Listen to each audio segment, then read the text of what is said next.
I've begun my ascent on the green slope of the western side. I've looked deep into the mountain from the shaft and understood that I must go up and then find the way under. I will stash the last vestiges of my civilization in the stone walls and work deeper from there. I'm drawn by the aerial and the cliff edge. There is some form of rebirth waiting for me there. Whenever a friend, colleague, or stranger at a party asks me why I love video games, I tell them to play the Chinese Room's Dear Esther.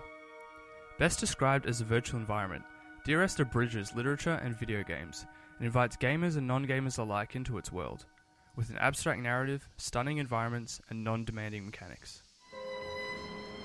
The vegetation here has fossilized from the roots up. To think they once grazed animals here, the remnants of occupation being evidence to that. Dear Esther is divided into 4 chapters, and takes around 1 hour to complete overall.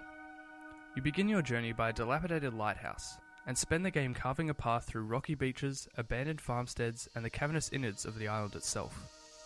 Accompanying you are disembodied readings of letters to the eponymous Esther, blending accounts of the island's history with the anguished musings of its former inhabitants.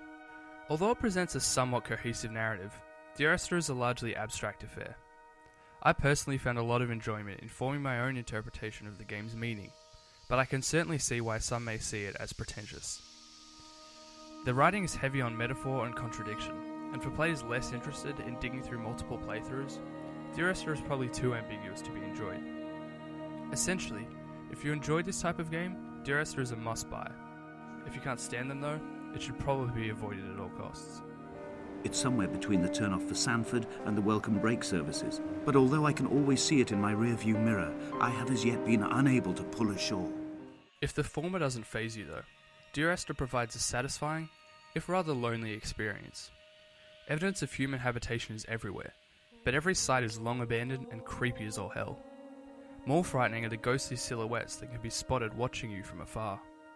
They're never quite explained or even referenced by the game's main plot, which only adds to their mystique. Although certainly a rendering shorthand, even the island's plant life seems to watch you. This feeling of being watched is reinforced through a strong repetition of eye imagery, particularly in the game's cave section. This part of the island is astoundingly beautiful, and it's almost worth picking up the game to play through alone. Thousands of stalactites reach down from the ceiling as you make your way through impressive rock formations and deep pools of clear water. The expert lighting stunningly illuminates the dark walls with bioluminescent moss, and beams of moonlight penetrate from above. This attention to detail extends to the surface environments as well. In fact, I would happily place them among the greatest I've ever seen in gaming. The island doesn't feel like a video game level. It feels like a real place. Although navigating the island does feel natural, Dear Esther is highly linear. You can still walk off cliffs and drown yourself, but for the most part you'll be following a single path. Even the most basic actions, such as crouching and using a flashlight, are automated, positioning you to simply walk and absorb.